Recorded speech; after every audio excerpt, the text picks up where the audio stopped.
Guys, Submission Underground. A Wednesday Submission Underground. What a way to finish the year. Submission Underground 20 took place in 2020 and just by a nose. And I got to tell you, when you get to the co-main event, you're looking at Craig Jones versus Ishii. So you got Craig Jones, the biggest star in grappling, versus Ishii, who's arguably the most decorated guy in grappling because he's an Olympic gold medalist. Judo. And there's always been a question, at least with me, why is judo so underrepresented? So Ishii was very set on taking on Craig. There was other names offered to him. Craig was not our idea. Ishii said, no, I want Craig. I want Craig because he's the best, and I want Craig because he's one of my favorite grapplers.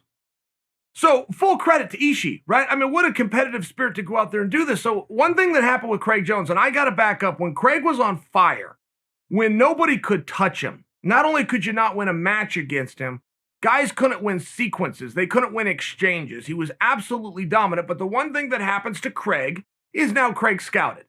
He's not just the best guy in the world. He's the most watched, the most picked apart, and the most studied guy in the world. Okay, you see where that could become problematic for Craig to never stub your toe somewhere along the way.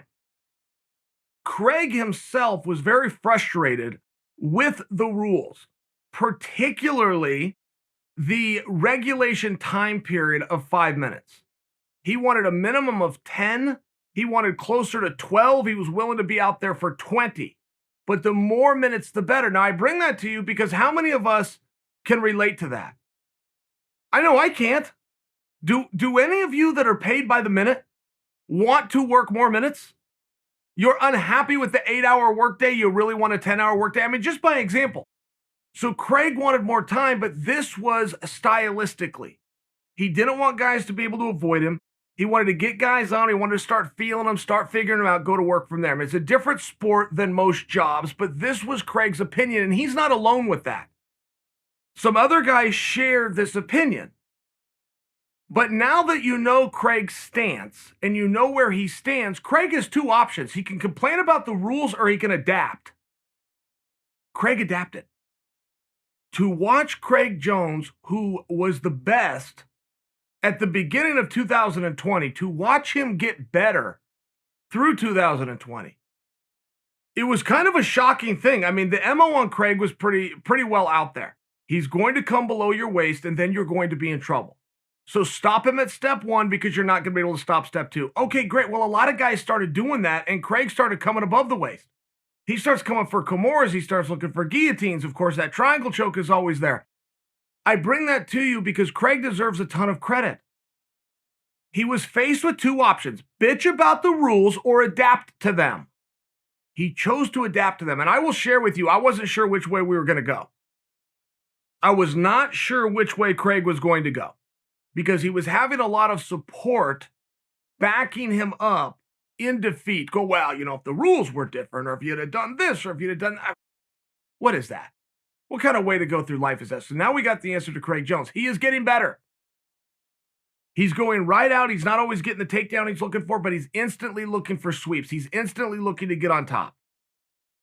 MMA perspective, that is exactly what Damian Maia does. So many people look at Damian Maia's submission record and then declare that he's this wonderful guard fighter. Now, I'm not questioning Maia's guard. I'm just questioning the people that are watching him, not seeing that he goes to guard to then get to half control, and he immediately sweeps from there. All of Damian's finishes of broad stroke are coming from him on top. He just started on bottom. Well, that's not what Craig's doing. Craig is also getting on top. He's just doing it by starting on bottom. It's very confusing, and it's a whole new thing for guys to worry about.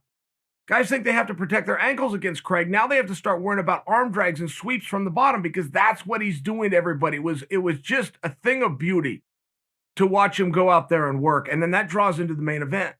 You've got Mason Fowler, the absolute champion, taking on Bader, the reigning heavyweight champion. And it's just an interesting match for many reasons. This is what Mason does. Mason was a 2.5-1 favorite to win. Mason should win. Fine. But it's Bader. You can have all the black belts you want in jiu-jitsu. Bader has a black belt in competing. He knows how to go out there when people are watching and the door is shut and get his hand raised. He just does. So now you've got to deal with a will versus technique. I mean, it's one of these things where you don't really know for sure what's going to happen. You know what's supposed to happen. You know that Fowler should beat it, but you don't know that he's going to beat him. You might tell people Fowler's going to beat him. Are you willing to bet on that? Are you willing to part with $100 and actually make that bet? And the answer was no. We really didn't know because that's still Ryan Bader, and he's a master competitor. Fowler ended up catching Bader in a technique, an arm lock technique, but it was one of these moves that's only going to work early. Mason would tell you that. Mason would go, yeah, the move I caught him in, if I did not catch him at the point in the match, I probably would not have even gone for it. He could have slipped out, and Bader was real close. When I say slip out, I'm talking about using that strength, that Ryan Darth Bader strength and getting out of it. He was close. Bader was not letting this thing go. He was not going to give up easy, but he was caught. And to watch Fowler, right, to watch Mason starting to get better. There was a wrestler when I was a sophomore in college by the name of Mark Branch. And Mark Branch is most famous for going into the NCAA tournament with a losing record. He had 7 wins and 8 losses, and he won the NCAA tournament. And it was a huge upset, and he beat all the right guys to get there. He had the number 2 seed in the very first round, a guy named Chad Renner out of Oregon State. Branch went the hard way. He won the national championship. The following year, he goes undefeated. He wasn't any better the following year than he was the previous year where he'd lost 7 matches. But when you give a guy a national championship, you're giving him a whole bunch of confidence along with it. The only difference from Branch's sophomore year to freshman year was the confidence of being a national champion. And I feel as though we're seeing that with Mason Fowler, who always believed in himself and knew he worked hard and knew he was good, but he did not know how good he was. It's a real thing. George St. Pierre did it in the world of MMA. Comes out, climbs his way to the rinks.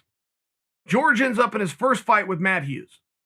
And Matt Hughes is the world champion, and he's ranked number 1 in the world pound for pound, and St. Pierre is kicking his butt, but the only one that's surprised, or at least the one who's most surprised, is St. Pierre.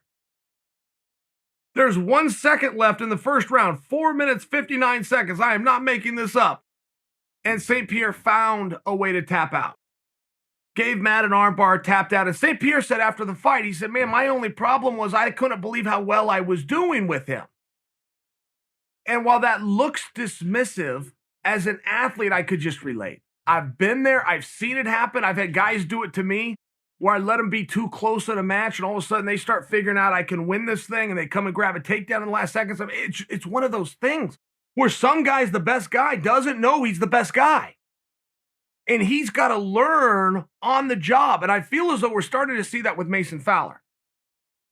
When you take out Vinny, who's an Abu Dhabi champion, when you take out Craig Jones, who's the biggest star in the sport, when you take out Bader, who's the reigning heavyweight champion, there's going to be a confidence that comes along with that. And now you're stuck with a big question. What do you do with Craig and what do you do with Mason? They have clearly identified themselves as the top guys, but they've already matched up. So what do you do? I personally want to get Boogie and Craig together. That's personal. As far as where Mason goes, there's a little bit of time to tell. But it does appear that Gordon Ryan versus Mason Fowler is getting a lot more interesting and making a lot more sense as each day goes by.